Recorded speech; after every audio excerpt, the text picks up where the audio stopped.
Selamat pagi pemirsa, saya Chandra Dewi kembali hadir menjumpai Anda tentunya di dalam Cerdas 5 Menit. Dan pagi ini kita akan berbincang seputar asuransi penyakit kanker. Di studio Metro Manulife saya telah ditemani oleh Ibu Nelly Husnayati, Vice President Director and Chief Agency Officer dari PT Asuransi Jiwa Manulife Indonesia. Selamat pagi Bu Nelly. Selamat pagi Mbak Chandra. Bu Nelly, ini berbicara mengenai penyakit kanker. Ya. Ini merupakan penyakit yang paling ditakuti rata-rata ya, mengerikan oleh masyarakat. Nah, pengobatannya juga membutuhkan biaya yang besar biasanya ini Bu ya. Apakah jenis penyakit kanker ini bisa ditanggung oleh perusahaan asuransi? Ya, nah ini ada di dalam produk kesehatan kita. Jadi produk kesehatan kita menanggung juga beberapa jenis penyakit kritis, tentunya termasuk juga penyakit kanker.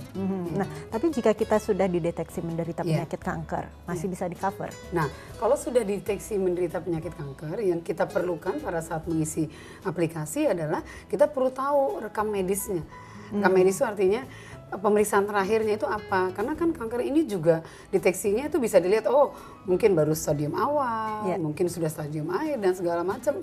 Dan dari situ barulah nanti perusahaan memutuskan apakah bisa diterima dengan penambahan premi, ekstra premi istilahnya, ataukah ditolak sama sekali karena mungkin stadiumnya udah akhir, atau bisa juga ini dikecualikan. Khusus misalnya dia boleh beli program itu, tetapi khusus kalau yang kanker yang sudah dideteksi ini nggak akan ditanggung kalau nanti dia misalnya klaim dan lain-lain. Jadi tergantung dengan kondisi deteksinya seperti apa. Nah, kalau calon nasabahnya ternyata tidak jujur dalam mengisi formnya Bu, nantinya akan ketahuan tidak sih pada saat ingin klaim asuransinya? Nah, tentunya di dalam kita memberikan training dan pelatihan kepada agen-agen kita, dipastikan agen harus menyampaikan kepada calon nasabah dalam mengisi aplikasi harus jujur. Karena tujuannya adalah supaya nanti klaimnya kan diganti.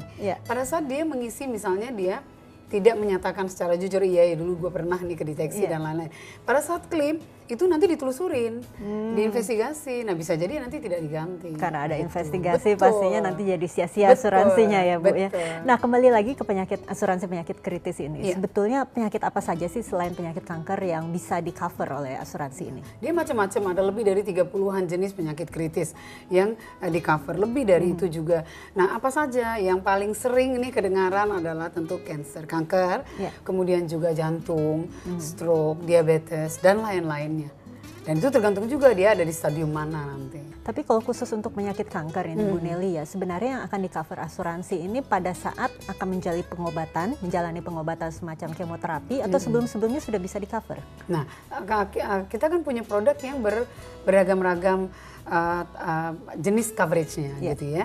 Ada yang di cover pada saat dia harus sudah masuk ke rumah sakit. Oh iya, dia harus mengalami atau menjalani proses kemoterapi ya kita ganti. Nah, ada juga yang kita lagi sekarang persiapkan adalah untuk mengcover pada saat calon nasabah dideteksi secara dini. Nah, jadi kita sebutnya early stage gitu ya.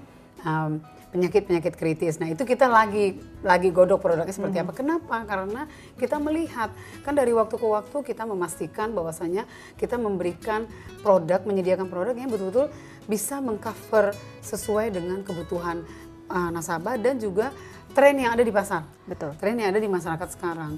Banyak sekali orang yang sehat tiba-tiba dalam waktu dekat dideteksi ada penyakit kritis dan lain-lain. Nah itu yang kita antisipasi. Gitu. Nah saat ini kan banyak perusahaan yang juga sudah menyediakan asuransi kesehatan bagi karyawannya ya Bu ya. Nah masih perlu tidak sih kita sebetulnya membeli sebuah asuransi penyakit kritis ini untuk kita pribadi? Iya betul. Nah perusahaan-perusahaan yang memberikan asuransi kepada karyawannya, baik itu jiwa, kesehatan dan lain-lain, biasanya itu untuk pertanggungan yang minimal seperti itu, atau kalaupun pertanggungan besar karena memang mungkin levelnya di perusahaan itu adalah level yang tinggi, direksi atau senior management dan lain-lain. Tentu anjuran kami adalah tetap kita harus memiliki program kesehatan itu untuk kita dan keluarga kita secara independen. Karena tadi ada risiko tiba-tiba kita harus pindah kerja, berarti asuransi yang ditanggung oleh perusahaan juga berhenti di situ. Baiklah Ibu Nelly, terima kasih banyak atas waktu dan juga informasi yang diberikan. Sama-sama Mbak Chandra. Dan demikianlah pemirsa Cerdas 5 Menit, Cerdas Finansial untuk episode kali ini. Saya Chandra Dewi, terima kasih dan sampai jumpa. Dipersembahkan oleh